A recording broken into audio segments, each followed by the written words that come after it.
You can either read history or make history. We've all chosen to make history. We are in this together, and I will die for you. You have made a difference in a world where so many are content to sit on the sidelines.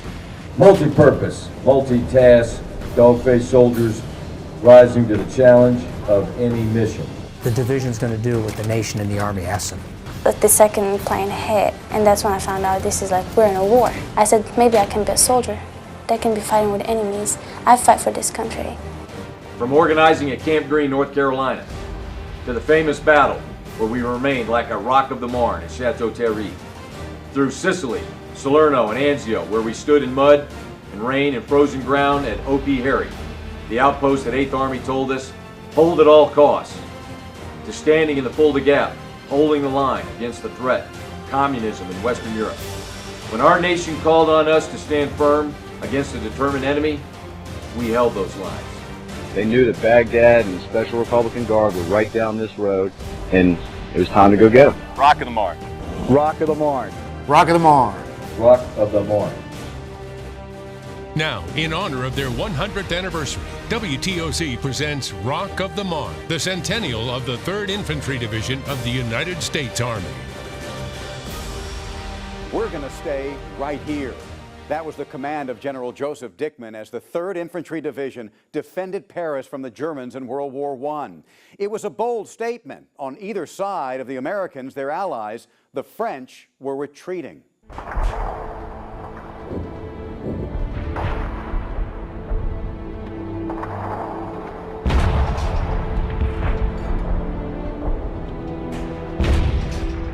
Toward the end of the war, and the last major German offensive in World War I, the French troops had been driven back, and the Germans were 50 miles from Paris. That final push was probably some of the bloodiest battle of World War I. And they fought beyond what a lot of people thought their capacity was at the time, because they were dedicated, they were focused on what they had to get done. And the 3rd Infantry Division soldiers held. They held the line at the Marne. Overwhelming situation. Nobody else had been able to do that except the 3rd ID. And that's where they became the Marne Division, and today the Rock of the Marne.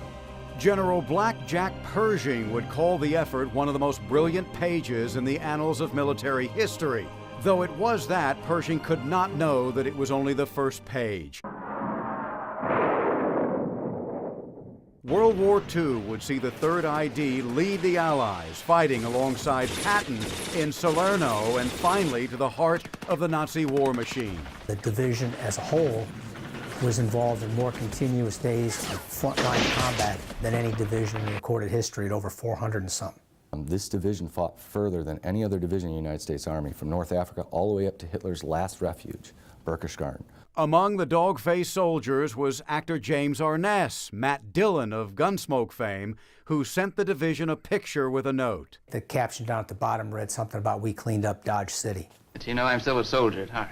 But the most celebrated and decorated soldier of World War II was Medal of Honor winner Audie Murphy. The son of a sharecropper, Murphy single-handedly held off an entire company of German soldiers before leading a successful counterattack while wounded and out of ammunition. Most decorated soldier from World War II. Small kid from Texas, wanted to get in the fight. He got in the fight. Climbed onto a burning tank destroyer. As flames licked around him, got on a mounted 50 cal machine gun. Repelled an enemy advance, killing 50 plus, written in his citation. Not unheard of, but extremely rare to see that. But best of all, saved a lot of American lives. Came home, became a Western movie star, starred as himself in To Hell and Back. And everywhere in the Army, we have our Audie Murphy Club. It's a privilege to hang out with some of America's finest, the dog-faced soldiers of the 3rd Infantry Division. Rock of the Marne. The 3rd ID has been a favorite of presidents, including Dwight David Eisenhower, whose military career began in World War I with the 3rd ID. The soldiers were scarcely home from World War II when Uncle Sam called again, this time to Korea.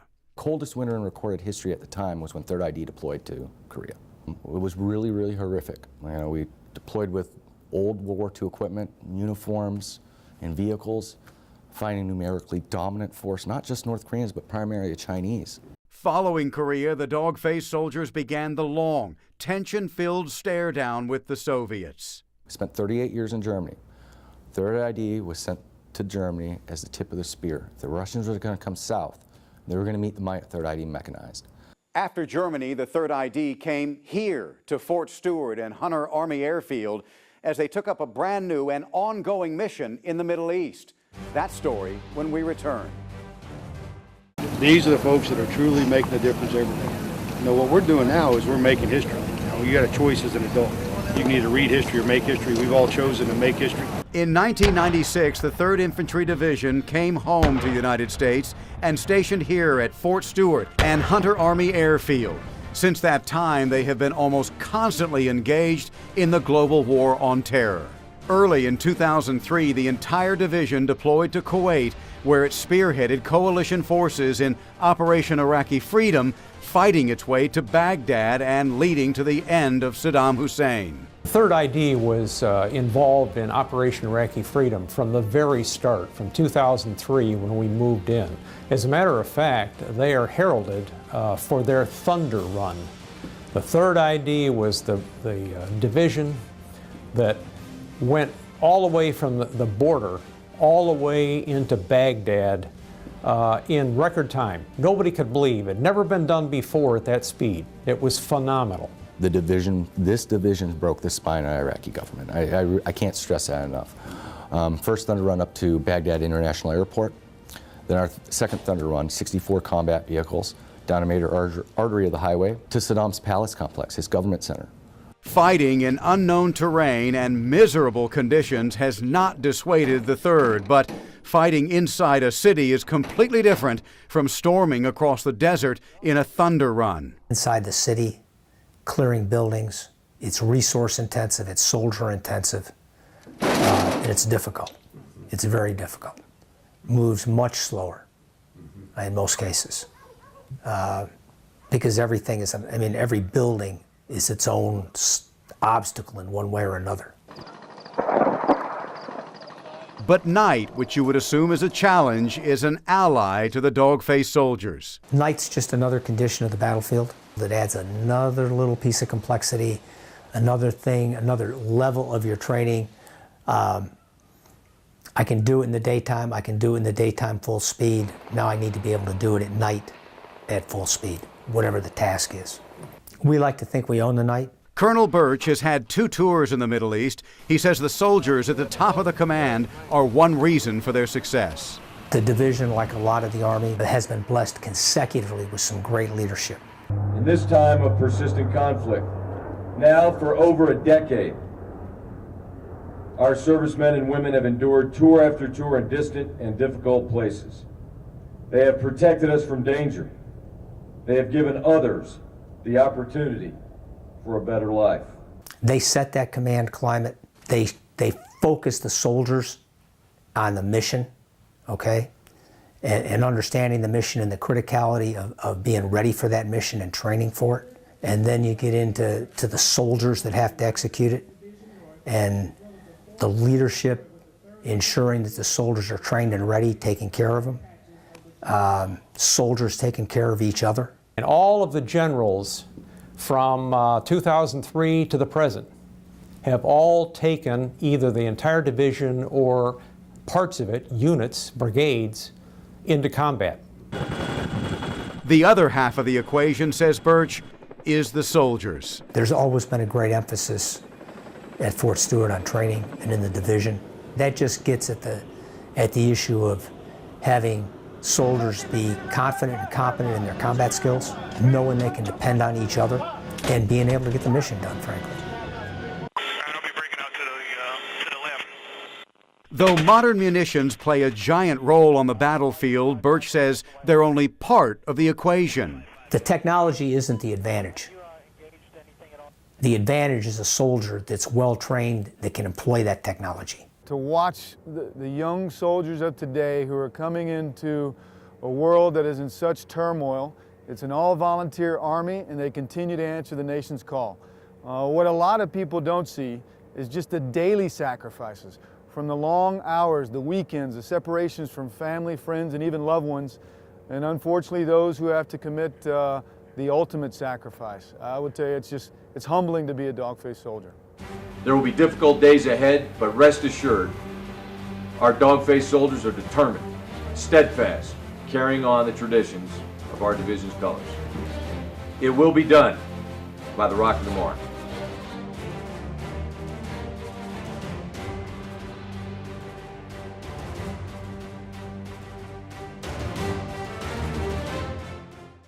Sergeant Paul Smith. Smitty was a soldier, tough, demanding, uncompromising. But when his soldiers' lives were on the line in a battle in Iraq, Sergeant Smith didn't demand of his soldiers, he demanded of himself. Sergeant Smith, with his .50 caliber, stood between an Iraqi assault and his men. He risked and gave his own life. In 2005, a man who walked Cottrell Field and the streets of Hinesville and Savannah became Operation Iraqi Freedom's first recipient of the Congressional Medal of Honor. Put me into position and told me to get some ammo out and ready to load up. And he just started shooting. So I ran to the Bradley, which moved out to the Highway 8, and I asked them why they pulled out of there. And he didn't give me an answer off top. He just said someone else was coming in there. So I ran back to the area where Sergeant Smith was, and he was firing his .50 cal. So I yelled to him to come out of there. But there was a large force out there, and he wasn't about to leave his position. He kind of gave me a cutthroat that he's not going to come down. Every time he got low, he'd holler for me, and I'd already had .50 cal ammo up sitting on top. So I'd link them together, and every time it was more linked, he just told me to get back down the driver's hatch and keep my head down. You could hear rounds tinking off the front of the track and stuff. And that's when he took the shot.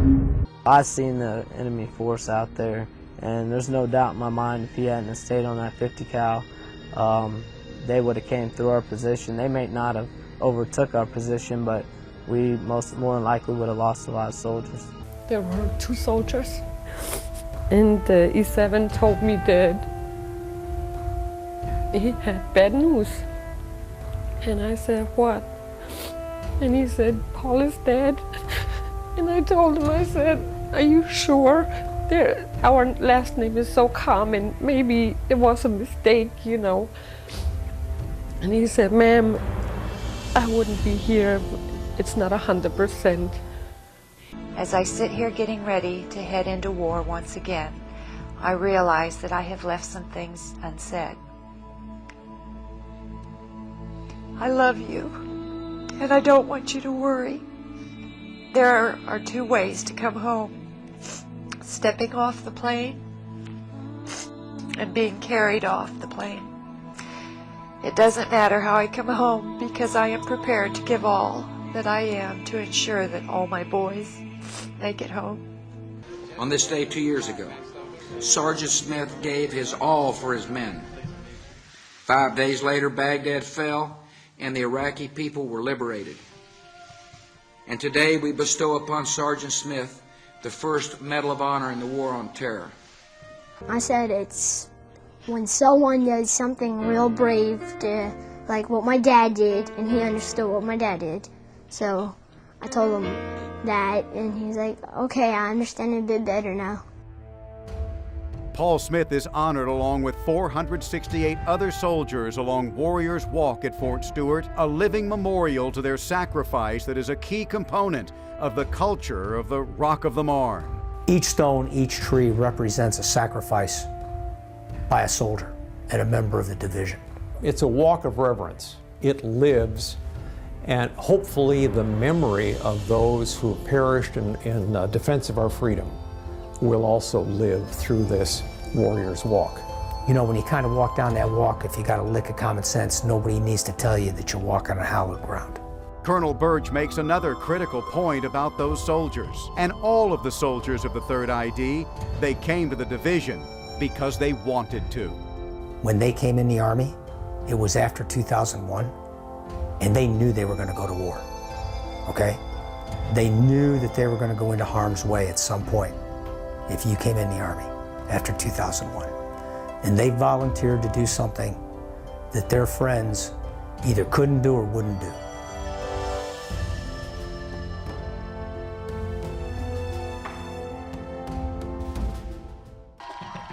For the people of the Coastal Empire, the Third ID is the home team, a presence at all of the great community events around the region. The relationship that we have is widely regarded as the best in the nation. One lieutenant colonel called us the most patriotic, supportive community I've ever served in. That support is well-deserved, as the Third ID not only defends our nation, they feed our families. Fort Stewart, Hunter, and the Third ID and associated tenants and so forth at Hunter Army Airfield provide almost $5 billion, that's a B, $billion worth of economic impact every year.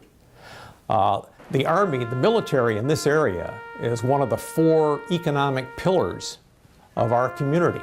The division has always had the greatest support from the local community, all the way around, and it's, I know it's comforting to everybody that has to leave, that the community is engaged as it is back here with the families when the division has to go. I want to thank our amazing families for their incredible support. Without their support, we simply would not and could not serve the nation. I want to thank Fort Stewart and Hunter Army Airfield garrison teams. Without their efforts, we could not be combat ready and perform our mission here in Afghanistan and elsewhere. And then finally, a thank you to the surrounding communities. You support us in our rigorous training activities, you take care of our families while we're deployed, and you welcome us when we come home. It's an honor to serve and be with you.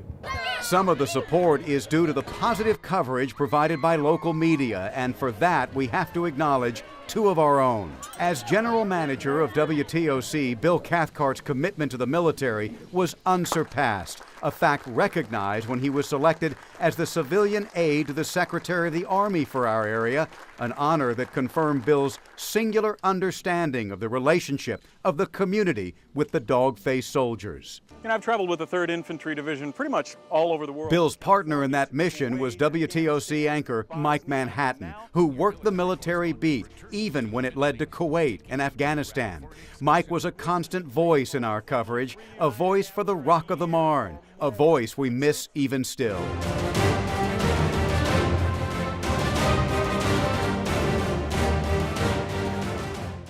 It takes more than media to make our area the most hospitable military home on the East Coast. It also takes a location strategically positioned to support the Army's most powerful and often used fighting force. 5 ports along the East Coast that are all interconnected by rail from Fort Stewart.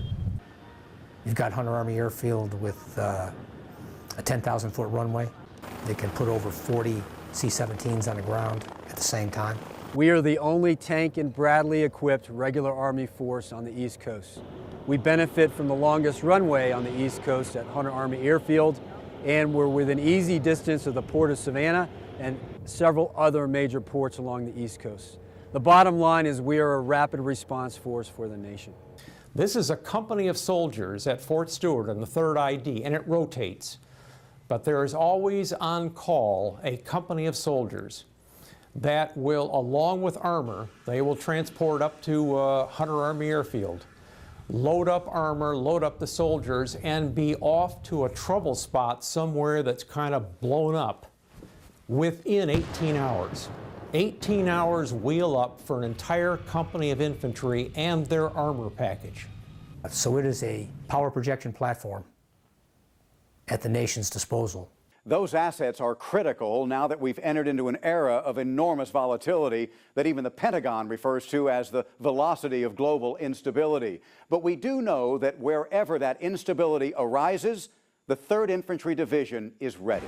Our mission, simply put, is we are the armored fist of the 18th Airborne Corps, prepared to answer our nation's call anytime, anywhere.